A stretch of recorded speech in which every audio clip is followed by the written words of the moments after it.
দয়া স্যার,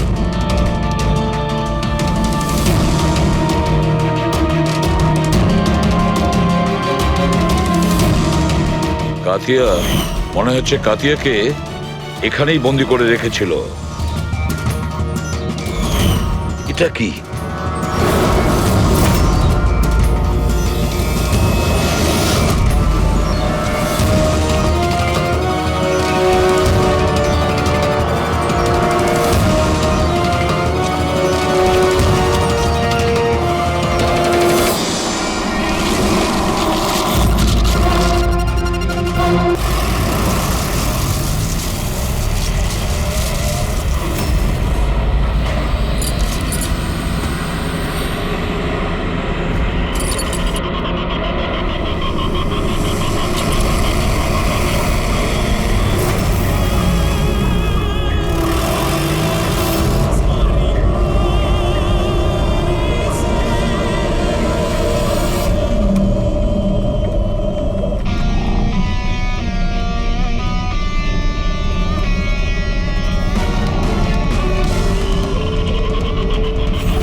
কি দিলীপ বাবু, এখনো বিয়ে টিয়ে করেননি নাকি?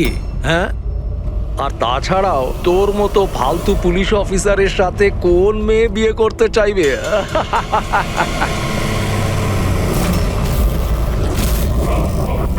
কি হলো রে, চুপ করে গেলি কেন? আমাকে দেখে হাওয়া বেরিয়ে গেছে নাকি তোর? তোর থেকে বড় জিরো জিরো আমি আমার জীবনে আজ পর্যন্ত দেখিনি। এ কাতিয়া, নিজের মুখটা একটু বন্ধ কর। তুই জানিস দিলীপ স্যারের পুলিশ ফোর্সে কত সম্মান আছে? ভীষণ ভালোভাবে সেটা জানি, কতটা সম্মান আছে। কি রেগে গেছিস আমার উপর? মারবি আমাকে? হ্যাঁ হ্যাঁ, মার আমাকে, মার দেখি। ভয় পাচ্ছিস কেন? আমাকে তো বাঁধা আছে, তোর হাত তো খোলা, দেখি কত সাহস। এই দেখাবো তোকে। এই হাবিলদার,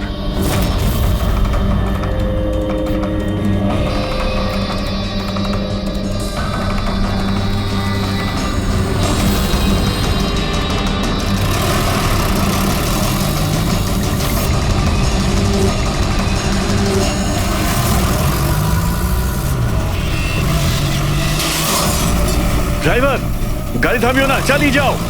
স্যার, অনেক ধোঁয়া, কিছু দেখতে পাচ্ছি না।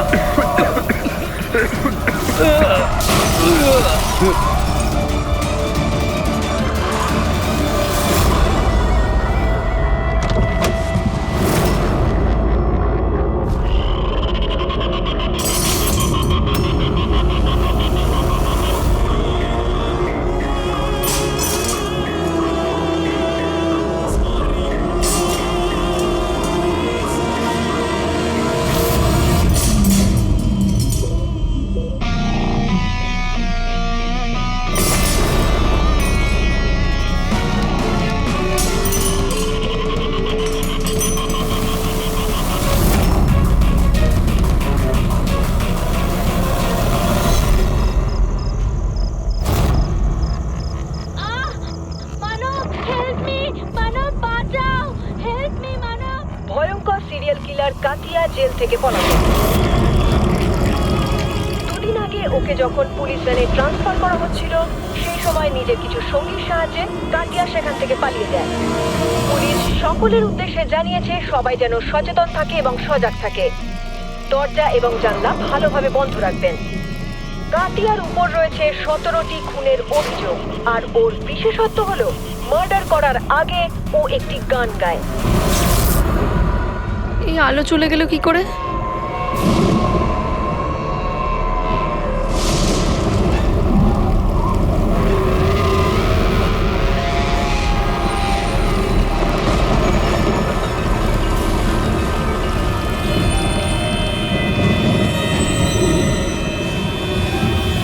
আমি দরজা খুলে আসিনি তো?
আজব ভাবে মারা হয়েছে। চোখে কাপড় বাঁধা কিন্তু চোখ খোলা আছে। কাতিয়া,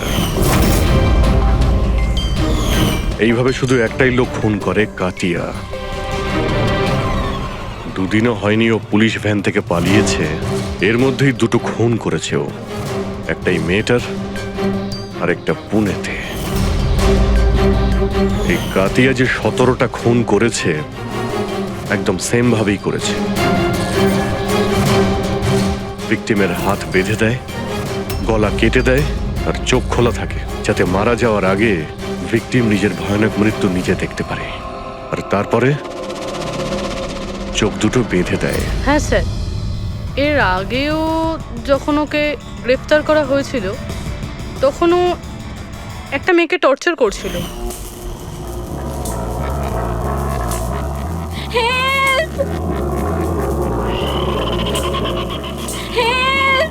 প্লিজ কেউ বাঁচাও।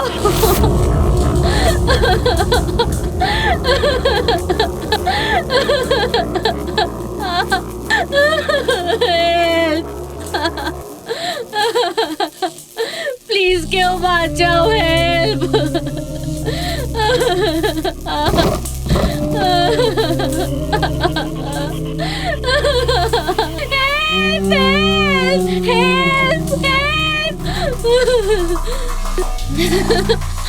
প্লিজ প্লিজ আমাকে মেরো না, প্লিজ, আমি হাত জোড় করছি, প্লিজ। হাত জোড় করবে কি করে? তোমার হাত তো বেঁধে রাখা। আমি তোমার কি ক্ষতি করেছি? জানো তোমার অপরাধটা কি? তোমার অপরাধটা হলো তুমি খুব ভালো, ভীষণ সুন্দরী। কাঁদবে না, না, চোখ বন্ধ করো। কারণ যখন তোমার লাশ ওরা পাবে তখন তোমার মুখটা এরকমই যেন সুন্দর দেখতে লাগে। আর তোমার চোখ দুটো যে শেষবারের মতো দেখবে সেই মানুষটা আমি হব। তোমার রক্তের এক একটা বিন্দু যখন বাইরে আসবে, যখন তোমার শ্বাস বন্ধ হয়ে যাবে, তারপর আমি তোমার চোখ বন্ধ করে দেব এটা দিয়ে।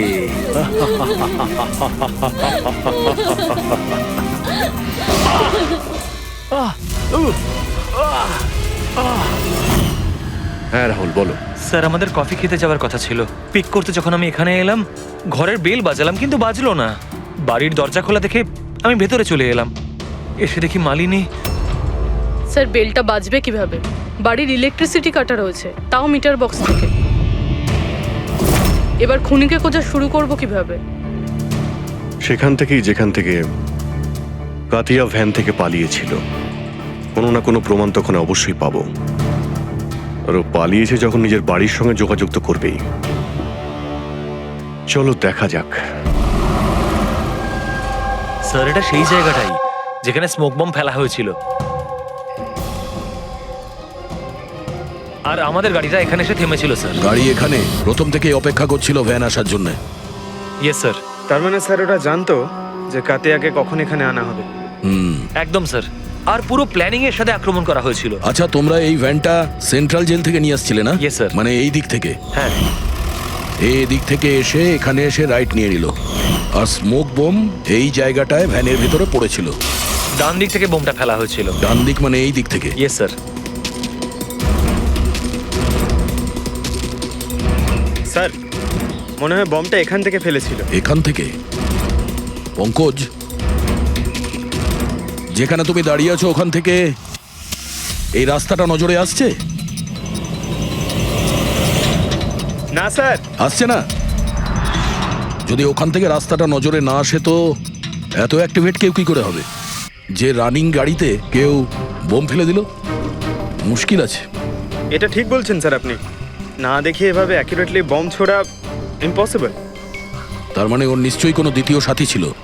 কেউ হতে পারে রাস্তার ওপারে দাঁড়িয়ে ছিল, হয় ওপার থেকে ইশারা করেছে, আর না হলে ফোনে কন্ট্যাক্ট করেছে। এখানে এখান থেকে এই জায়গাটাও দেখা যায় আর এই রাস্তাটাও দেখা যায়। যে ইশারা করেছিল সে নিশ্চয়ই এখানে ছিল, এখানেই ও ছিল।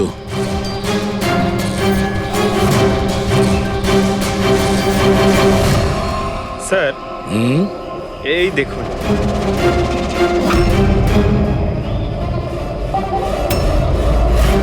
এখানে কেউ দাঁড়িয়ে ছিল স্যার, পান মশলা খেয়েছে।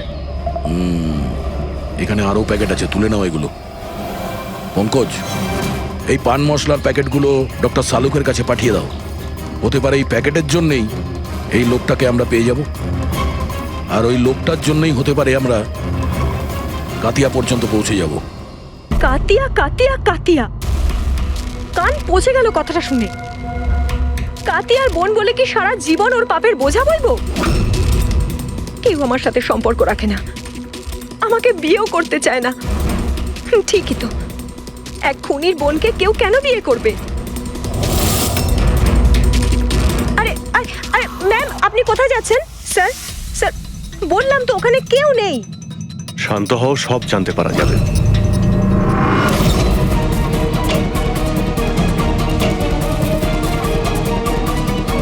স্যার কাতিয়া তো ঘরে নেই। ওই ছবিটা ওকে দেখাও তো। এই ছবিটা দেখো, এই মেয়েটাকে চেনো? কাতিয়া এই মেয়েটার খুন করেছে। কিন্তু এটা হতে পারে না, কেন? কারণ ওর সাথে যখন জেলে দেখা করতে যাই তখন ও আমাকে বলেছিল ওর ব্রেন টিউমার হয়েছে, আর এই অসুখের জন্য ওর হাত কাঁপতো, ও জলের গ্লাসও ঠিক মতো ধরতে পারে না। আচ্ছা, স্যার যেই লোকটা জলের গ্লাস তুলতে পারে না, সে একটা মেয়ের গলা এত নিখুঁতভাবে কি করে কাটতে পারে? তাহলে কাতিয়াকে খুন করেনি? স্যার যদি এই সব খুন কাতিয়া না করে, তাহলে কে করছে? স্যার, এই অনিশার কথায় আমি বিশ্বাস করতে পারছি না। ও নিজের ভাইকে বাঁচানোর জন্য মিথ্যে কথা বলতে পারে। আর যদি সত্যি বলে তাহলে?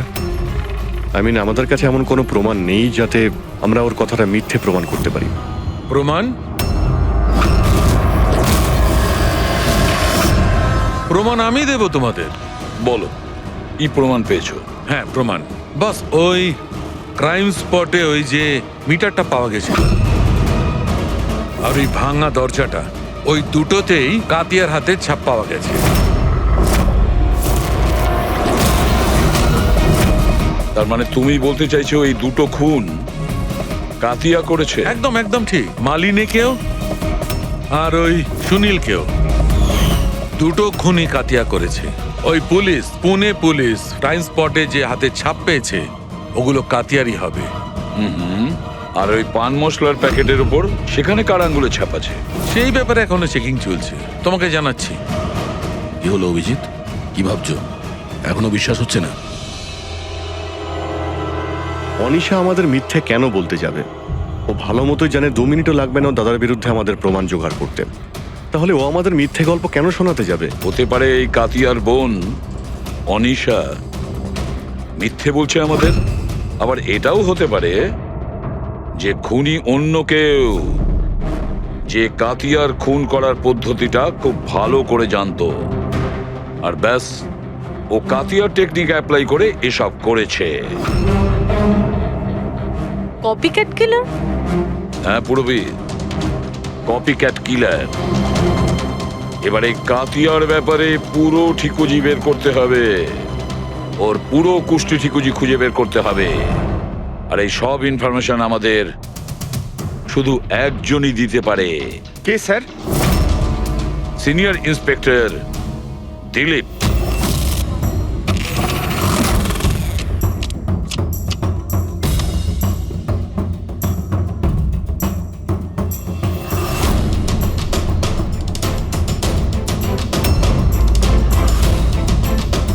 ভাগ্যটাই যদি ধোঁকা দেয় তাহলে কি করব? খুব বাজে তাস পেয়েছো, মনে হচ্ছে ভাগ্যটা মন্দার দিকে। এখন পুলিশ ফোর্সে আমার থেকে মুখ ঘুরিয়ে নিল, যার জন্য 30টা বছর নিজের জীবন দিয়েছি। তার ভাগ্য ভালো আর খারাপ দিয়ে কি হবে? মানুষ তার ভাগ্য নিজেই তৈরি করে। Senior inspector Dilip, ACP sir, আরে আপনি এখানে কিভাবে স্যার? এই জায়গাটা আপনাকে শুট করে না স্যার। তুমি জানো তো আমি এখানে কেন এসেছি?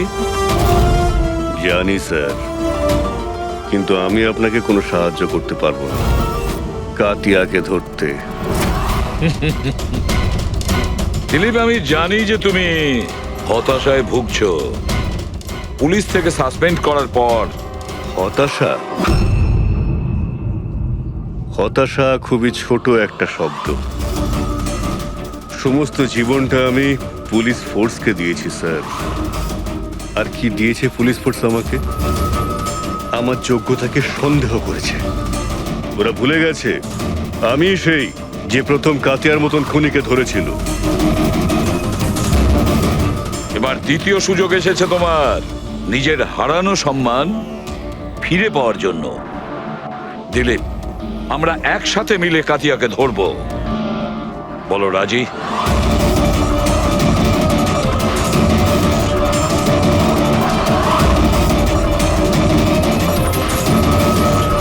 দুটো খুন করেছো দিলীপ, না জানি আরো কতজনের প্রাণ নেবে ও। আর এই সব কটা মৃত্যুর জন্য তুমি দায়ী থাকবে দিলীপ, তুমি। কারণ তুমি প্রস্তুত নও কাতিয়াকে ধরার ব্যাপারে হেল্প করতে চাইছো না বলে। মনে রেখো, কাতিয়া দ্বিতীয়বার খুন করবে না স্যার। আমার তুরুপের টেক্কা আমি পেয়ে গেছি। Good bye sir.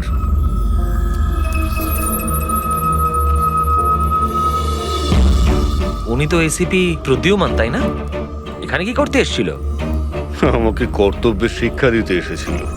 তুই বল, কাজ হয়েছে নাকি? হ্যাঁ, কাতিয়া খুব শীঘ্রই এসে পড়বে নিজের গার্লফ্রেন্ডের সাথে দেখা করতে। কোথায় আসবে?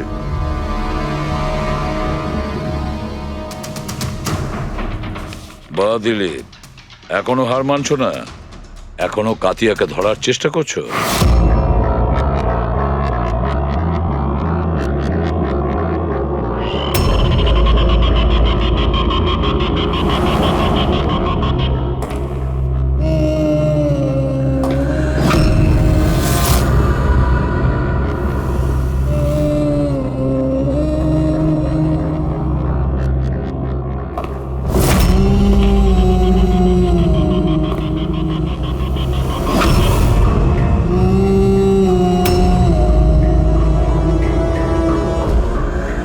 এটা আবার কি?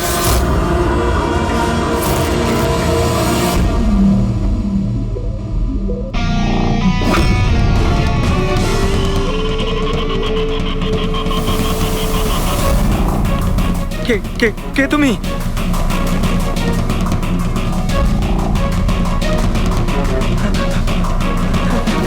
কিছু কিছু বলছো না কেন তুমি? কি কি কি কি কি চাই তোমার?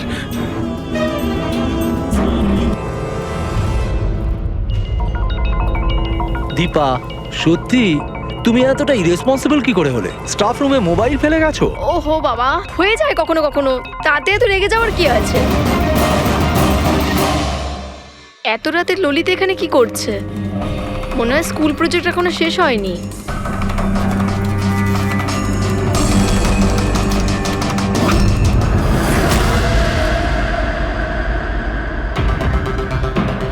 ঠিক সেই রকম গলা কাটার সেই দাগ, খোলা চোখে পট্টি, আর এই হাতে দড়ি বাঁধার দাগ। এটা নিশ্চয়ই কাতিয়া করেছে। তার মানে স্যার, খুনি আমরা যেরকমটা ভাবছিলাম আদতে সেরকম কেউ নয়। আমার তো মনে হচ্ছে এই কাতিয়াই এই খুনগুলো করছে। না ফ্রেডি, কিন্তু স্যার, এই সুনীল, মালিনী আর এখন এই ললিত, এদের একে অপরের সঙ্গে কি সম্পর্ক? প্রয়োজন নেই নিজেদের মধ্যে সম্পর্ক রাখার।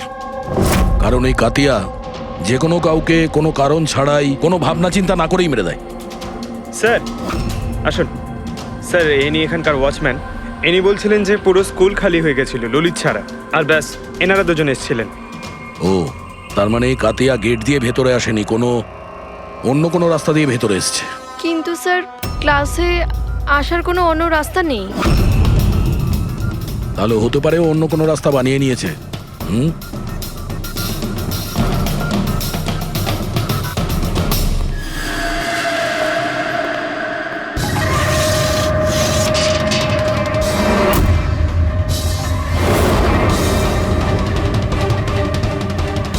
ক্লাসরুম ফার্স্ট ফ্লোরে। এখান থেকে কাতিয়া খুব সহজেই উপরে এসছে।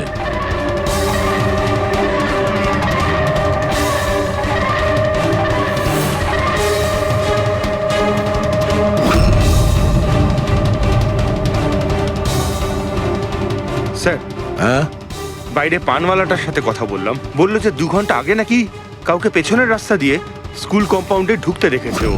ওর চেহারার কোনো বর্ণনা দিয়েছো? স্যার, কাতিয়ার ফটো দেখিয়েছিলাম কিন্তু চিনতে পারেনি। কিন্তু বলছিল স্যার, যে লোকটা এখানে এসেছিল সে লাল রঙের একটা ময়লা শার্ট পরেছিল। আচ্ছা, এরকম কি? হ্যাঁ স্যার। এটা এখানে আটকে ছিল, হতে পারে উপরে ওঠার সময় বা নিচে নামার সময় আটকে গেছে।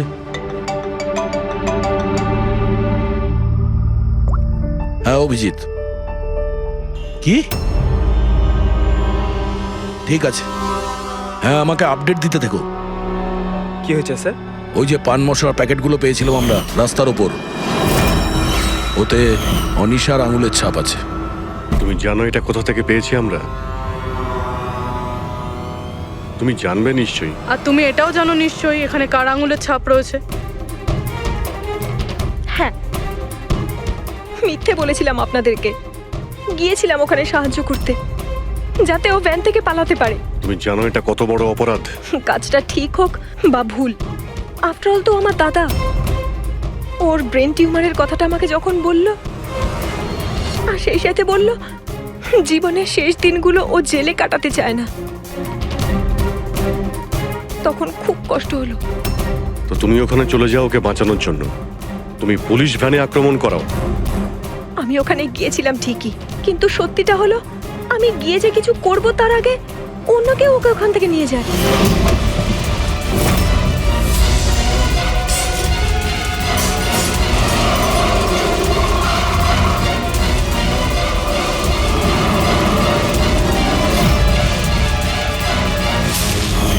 তুমি কাউকে এই ব্যাপারে কিছু কি বলেছিলে যে কাতিয়া জেল থেকে পালাতে চায়? ওর কোনো বন্ধু নেই, সবাই শত্রু। আচ্ছা, তাহলে স্যার কে সাহায্য করছে ওকে পালানোর জন্য? যে একবার মিথ্যে বলতে পারে সে তো আবার মিথ্যে বলতে পারে।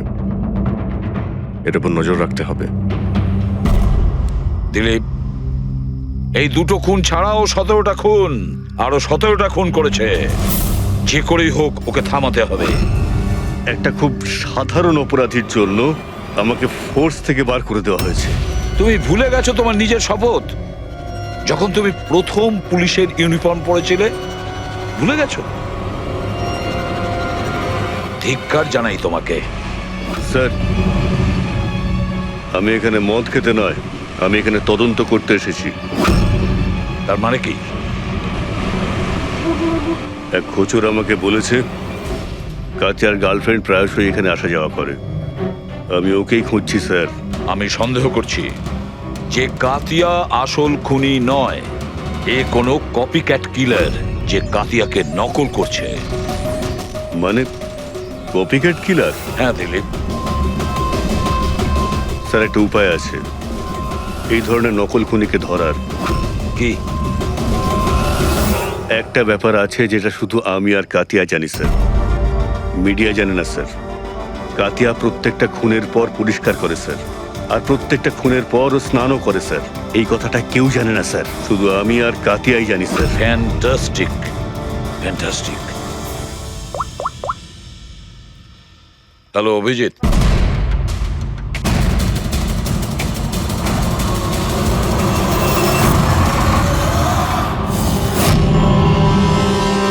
এরা দুজন গেল কোথায়? চালুকে? আরে এখানে আছি বস, এখানেই আছি। কোথায় আর যাবো তোমাদের ছেড়ে, এখানেই আছি। বলুন ডক্টর, ওই চুলটাকা যেটা আমরা ট্রেন থেকে পেয়েছিলাম, কারণ ওই চুলটা যদি কাতিয়ার না হয় তাহলে এটা কনফার্ম যে ও খুন করেনি। এক্স্যাক্টলি। আমার তো মনে হয় ওই খুনি কোনো কপিক্যাট কিলার। সাধারণ লোক তো জানেই না যে কাতিয়া যখন খুন করে সে ওখানে ক্রাইম সিনে গিয়ে স্নানও করে। বস, এই এক্ষুনি সারিকা আসছে রিপোর্টটা নিয়ে, জানতে পারা যাবে চুলটা কাতিয়া না অন্য কারো। স্যার আমরা চুলের ডিএনএ টেস্ট করিয়েছি, অনিশার ডিএনএ সঙ্গে ম্যাচ করে গেছে। 100% ওই চুলটা কাতিয়ার। প্রথম থেকেই বলছিলাম আমি স্যার যে অনিশা নিজের ভাইকে বাঁচানোর জন্য মিথ্যের উপর মিথ্যে বলছে। ও নিশ্চয়ই জানবে কাতিয়া কোথায় লুকিয়ে আছে। গ্রেফতার করে নেবো ওকে। হ্যালো, স্যার আমি কাতিয়ার ঠিকানা পেয়ে গেছি স্যার। কি কাতিয়াকে পেয়েছো?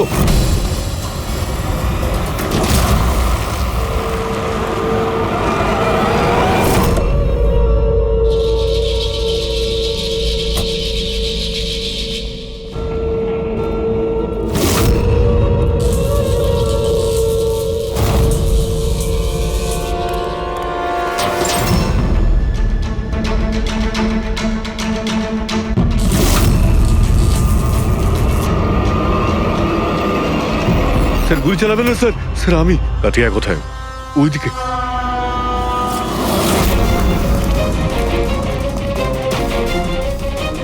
স্যার এখানেই রয়েছে কোথাও।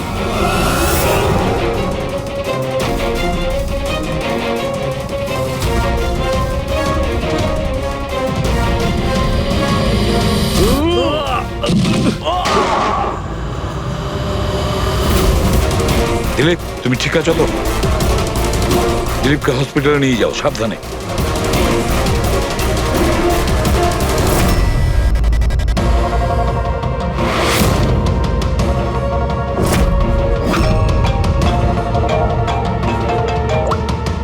হ্যাঁ সালুকে বলো।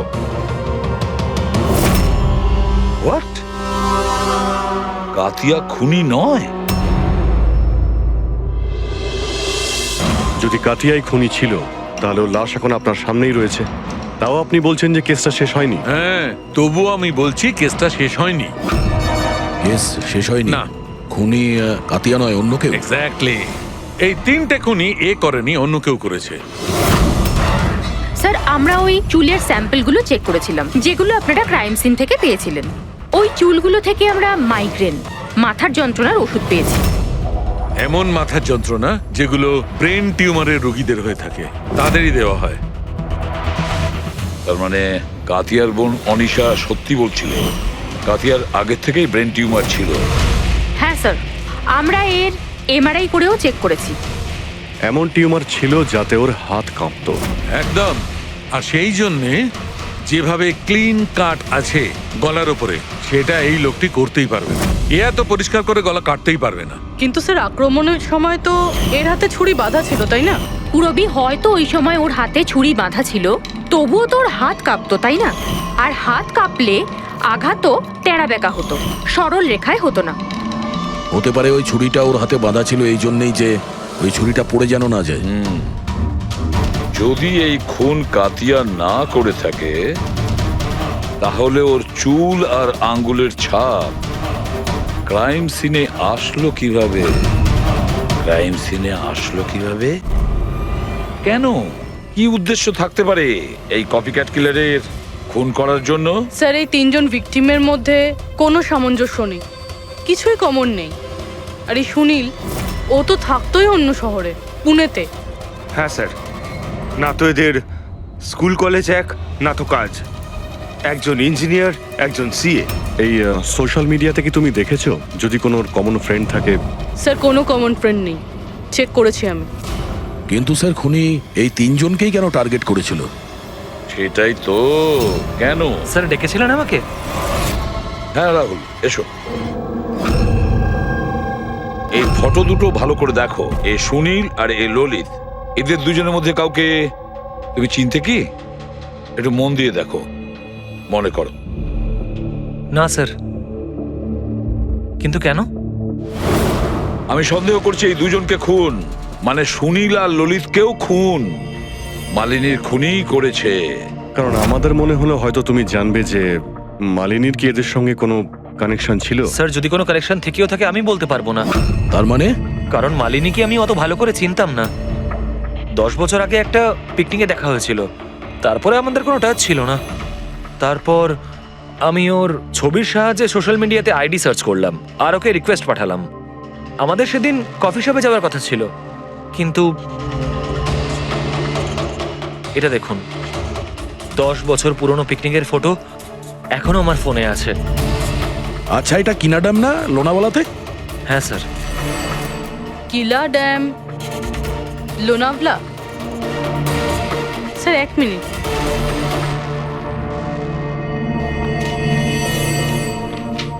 স্যার এই ললিত 10 বছর আগে কিলা ড্যামে গিয়েছিল, 17 ডিসেম্বর 2008-এ। আমিও তো এই ডেটটাতেই ওখানে গেছিলাম। 17 ডিসেম্বর 2008-এ? আচ্ছা, এটা আবার সেই সূত্র নয় তো যেটা আমরা খুঁজছিলাম, এই তিনজনের মধ্যে কানেকশন? দেখো তো একটু শুনিল ওই ডেটে ওখানে গিয়েছিল কিনা।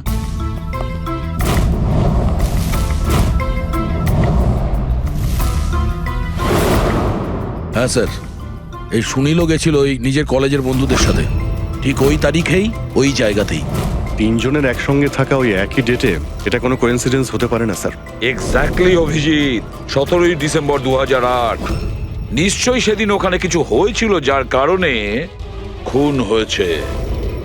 হ্যাঁ স্যার, হয়েছিল। স্বাতী নামের একটা মেয়ে কিলা ড্যামের ওপর থেকে ঝাঁপিয়ে আত্মহত্যা করেছিল, আর ওর লাশ ওখানকার পুলিশ পেয়েছিল পরের দিন। স্বাতী? সাথে কি কখনো আপনাকে কিছু বলেছিল কোনো ঘটনার ব্যাপারে, কোনো কোনো টেনশন যার জন্য ওকে এটা বেছে নিতে হয়েছিল? ও আমায় বলেছিল যে কয়েকটা ছেলে ওর সাথে বদমাইশি করেছে। আমি ওকে তখনই বললাম যে তুই বাড়ি ফিরে আয়, কিন্তু ও আসেনি। আর তারপরের দিনই ওই ছেলেগুলোর ব্যাপারে কিছু বলেছিল? না, আমি অনেকবার জিজ্ঞেস করেছিলাম, কিন্তু ও আমায় বলেনি। দেখুন, এই যে খুন হচ্ছে এগুলো, এতে স্বাতীর মৃত্যুর সঙ্গে কোনো না কোনো সম্পর্ক রয়েছে। খুনি যেই হোক না কেন, সে স্বাতীর মৃত্যুর প্রতিশোধ নিচ্ছে 10 বছর পর। কিন্তু স্বাতীর মৃত্যুর প্রতিশোধ কে নেবে? আমি ছাড়া ওর তো আর কেউ নেই। হয়তো ওর বয়ফ্রেন্ড? না, আর যদি কেউ থাকতো আমায় অবশ্যই বলতো। কোনো আত্মীয় স্বজন বা? এখানে তো পাশেই একটা অনাথ আশ্রম আছে, স্বাতী প্রায়ই ওখানে যেত অনাথ বাচ্চাদের রাখি পরাতে।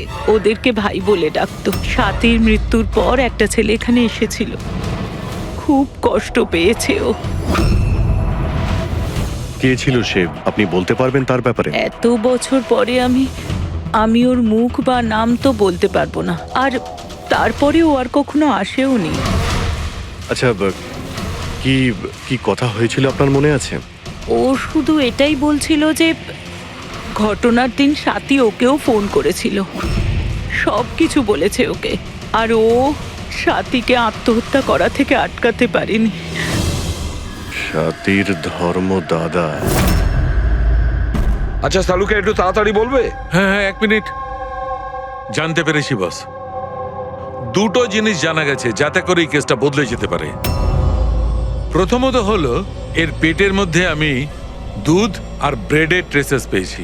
হ্যাঁ, তাহলে হতে পারে মৃত্যুর আগে দুধ আর ব্রেড খেয়েছিল। এর থেকে কেসের মোড় ঘুরবে কি করে? আরে ভাই, দয়া, আশ্চর্যের ব্যাপার হলো এটাই যে ও মারা যাওয়ার আগে নয়, বরং লাস্ট 3 দিন ধরে এই লোকটা শুধু এই দুটো জিনিসই খাচ্ছিল, এগুলো ছাড়া আর কিচ্ছু নয়। অসুস্থ ছিল, ডক্টর হয়তো এইসবই খেতে বলেছে ওকে। পুরবি এ রোগী তো বটে, কিন্তু ব্রেন টিউমারের রোগী। এ অন্য কিছু খেতে তো পারতো, এ তো পেটের রোগী নয় বস। তবে সব সময় দুধ আর রুটি কেন? আর দ্বিতীয় সূত্র কি পেয়েছেন আপনি? দ্বিতীয়ত এর এই দেখো নখের মধ্যে কিছু একটা লেগে আছে না বসের? নখের মধ্যে থেকে আমি অনেক ময়লা আর রক্তের চিহ্ন পেয়েছি। ওর নখগুলো দেখে আমার মনে হচ্ছে যে ও কোনো জায়গা আঁচড়াচ্ছিল। এই দেখো, নখে রক্তও লেগে আছে। মানুষ এরকম খারাপ ভাবে নখ দিয়ে আঁচড়ানোর চেষ্টা করে তখনই যখন সে কোনো বদ্ধ জায়গা থেকে প্রাণপণ বেরোনোর চেষ্টা করে। হ্যাঁ স্যার, তার মানে এই কাতিয়াকে কোথাও ধরে রাখা হয়েছিল, আর সেই কারণেই ওর পেটের মধ্যে দুধ আর ব্রেড পাওয়া গেছে। হতে পারে, নিশ্চয়ই হতে পারে দয়া। আর সেই জন্য আমরা ওই 3 জনের মৃত্যুর পর জানতে পেরেছি। এটা হয়নি তো আবার যে ওকে বন্দি করে রেখেছিল সেই এর মাথার চুল আর হাতের নখ রেখে দিয়েছিল আমাদের জন্য, আমাদের বিভ্রান্ত করার জন্য। খুব ভালো প্ল্যান করেছিল স্যার অপরাধী। প্রথমে 3টে খুন করেছে, তারপর কাতিয়াকে বন্দি দশা থেকে মুক্তি দেয় যাতে ওই খুনের অপরাধে এই কাতিয়া ধরা পড়ে। আর এই সব কিছু ওই সাতির খুনের প্রতিশোধ নেওয়ার জন্য। 1 মিনিট। বাস, নখের মধ্যে যে ময়লা ছিল তাতে কালো বালি, ইঞ্জিন অয়েল, আয়রন অক্সাইড পাওয়া গেছে। আমরা যেখানে কাতিয়াকে পেয়েছিলাম স্যার, ওই এলাকাতেই পাশে একটা বিচ আছে স্যার, যেখানে কালো বালি আছে স্যার। আর ওর খুব কাছে একটা শিপিং ইয়ার্ডও আছে।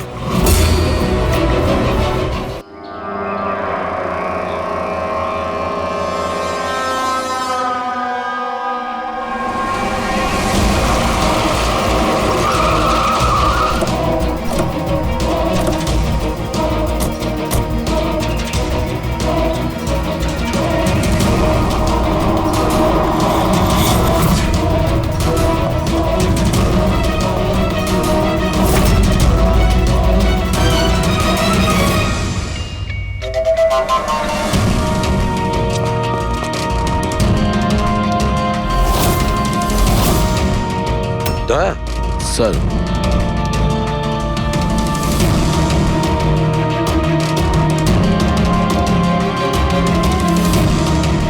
কাতিয়া, মনে হচ্ছে কাতিয়াকে এখানেই বন্দি করে রেখেছিল। এটা কি?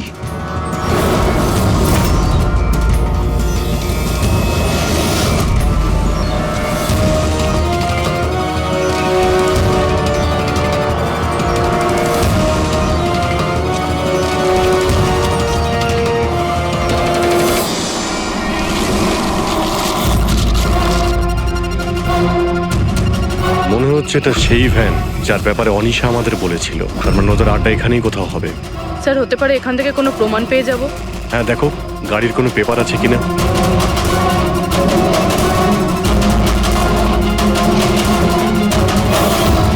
ও নো, বুম, পালাও এখান থেকে।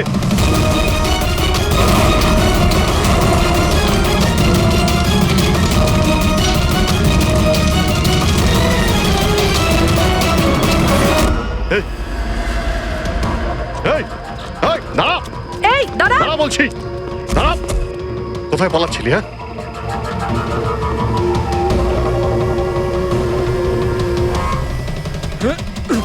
এই, দাঁড়া দাঁড়া, নাহলে গুলি করে দেবো। কোথায় পালাচ্ছিস? ওঠ।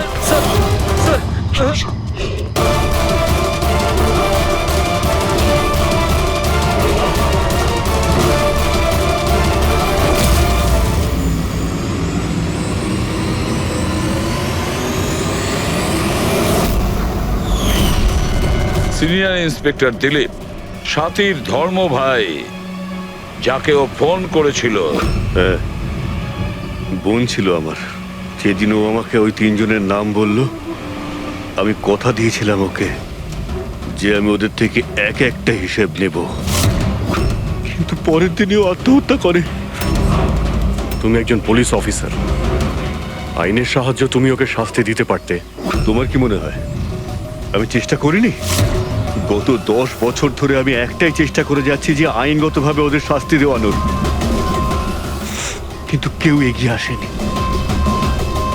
এভাবে আমি সফল হলাম। এবার সাফল্যটা কোথায় আসলো তোমার দিলীপ? একজন পুলিশ অফিসার থেকে খুনি হয়ে গেছো তুমি। খুনি। অন্তত চেষ্টা তো করেছি আমি। যেদিন কাতিয়াকে ওই ট্রান্সফার করছিলাম সেদিনকে আমি ওকে কিডন্যাপ করাই। ওই 3 জনকে হত্যা করার পর আমি কাতিয়াকে ছেড়ে দিই, যাতে কেউ আমাকে সন্দেহ না করে। আমি জানতাম যে ও বদলা নিতে নিশ্চয়ই আসবে, আমার উপর অ্যাটাক নিশ্চয়ই করবে, আর ও সেটা করলো। তারপরে যা কিছু ঘটেছে আপনাদের সামনেই ঘটেছে। আমার প্ল্যান পারফেক্ট ছিল। ওর ব্রেন টিউমারের জন্য সমস্তটা গন্ডগোল হয়ে গেল। তুমি ফোর্সে ছিলে, এটা তো অবশ্যই জানতে যে আজ নয়তো কাল আসামি ধরা পড়েই। গত 10 বছর ধরে আমি বোনের হাতে রাখি পরিনি। অ্যারেস্ট হওয়ার কোনো দুঃখ নেই আমার। রাখির সম্পর্ক আর রাখির বন্ধন দুটোর গুরুত্বকেই আমি সম্মান করি, কিন্তু আরো একটা কর্তব্য আছে, ইউনিফর্মের মর্যাদা রাখা। নিজের দেশের প্রতি যে কর্তব্য, সেই কর্তব্য তুমি ভুলে গিয়েছিলে। তুমি পুলিশ অফিসার হওয়া সত্ত্বেও তিনটে খুন করার অপরাধের কি শাস্তি, সেটা তো তুমি খুব ভালো রকম জানো।